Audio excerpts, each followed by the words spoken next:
Lady Jane is the new Prime Video series with Emily Bader as Lady Jane and Anna Chancellor as Lady Frances. Thank you both so much for your time today. Thank you for having us. Emily, let's go ahead and start with you. We're retelling Lady Jane's story, giving her some new adventures. Tell us a little bit about the premise of the show. Well, so yeah, My Lady Jane is telling the story of one of history's more tragic heroines, Lady Jane Grey, but we're sort of bending the history and allowing a really fierce and interesting woman to have a chance to make a better life for herself, sort of with this wonderful genre-bending backdrop of chaos, adventure, love, all of it. And Anna, I'm such a big fan of yours. Anytime you're part of a project, I'm like, I have to watch this movie. I know, right? Let's talk a little bit about this character of Lady Frances, because it's a mix of like Shakespeare and Joan Crawford. Tell me a little bit about Yes, exactly, Joan Crawford. I know, you're so right. So when I got my costume, I was like, can I have a little bit? As it goes on in the series, I get like broader shoulders and higher collars. And yes, I'm like, do. yeah, I'm like, come on, please, let's get Joan in here. I mean, who doesn't want to play that part? It was a gift for me. It is definitely a gift, and we cannot wait to see how the whole series ends up panning out. Emily, let's talk a little bit, because I'm a father, and I love these projects. You know, whether it's like the musical Six or like Hamilton, that gets kids and people interested in history, and maybe in a different way that relates to so many people.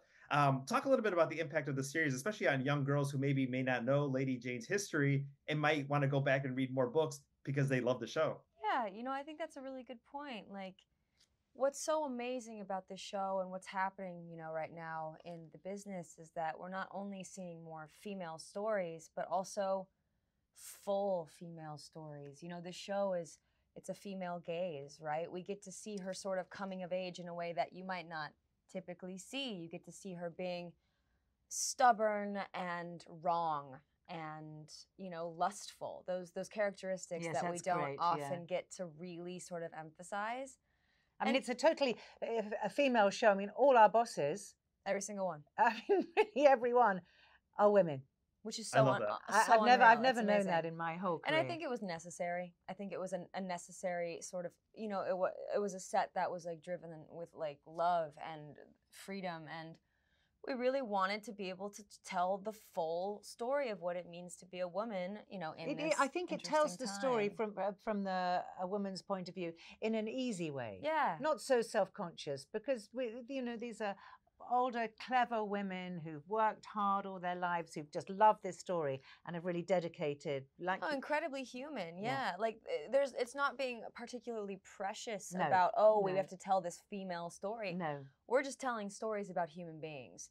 And I think that hopefully people really like that. And then, as you said, maybe be interested in what other stories there might be. But also it has that element of, once upon a time, which is always just somehow so gripping, isn't it? To go back in time is just really fun.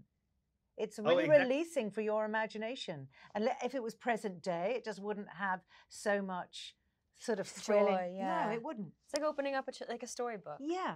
Or a music box, or one of those old theaters when the curtains come back. Oh, yeah. Oh, I love that so much. Let's talk a little bit about that dynamic between Frances and Jane. And if you want to go ahead and start first, as far as what we're going to see in the series. I think Frances is the archetypal sort of mother that you would dread to have.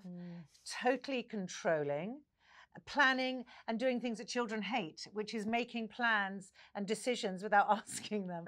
Isn't that everyone's pet hate? You never ask me and you're telling me what to do. So in that way, I think she's just kind of like every mother, a bit, or many. Do you think? There's definitely a relatable motherness in Frances to some extremes, because the stakes are so high. But I think something I love about their relationship is that she's an incredibly smart, intelligent. They're a match for each other, aren't they? Humorous woman who raised, her children in this to be the same. And so they kind of go toe to toe, which I think she might regret. Like, there's a line where I'm like, I think she rather regrets my education. That's right. You raised me to be intelligent. So she's an ambitious mother, and then she wants her daughter to have the power, and then she gets the power, and then the daughter, is like, I don't slam. There's some time when you won't even let your mum in to see you. Yeah, I'm like, I'm not even talking to her and I'm like, right bang, now. let me in. It's a complicated relationship. It's a comedy. Parents in the 1550s are the same as parents in 2024. That's Thank you both so much. Thank you both so much for your time today. My Lady Jane coming to us on Prime Video on the 27th of June. And thank you both so much for your time today. Thank Thank you. you.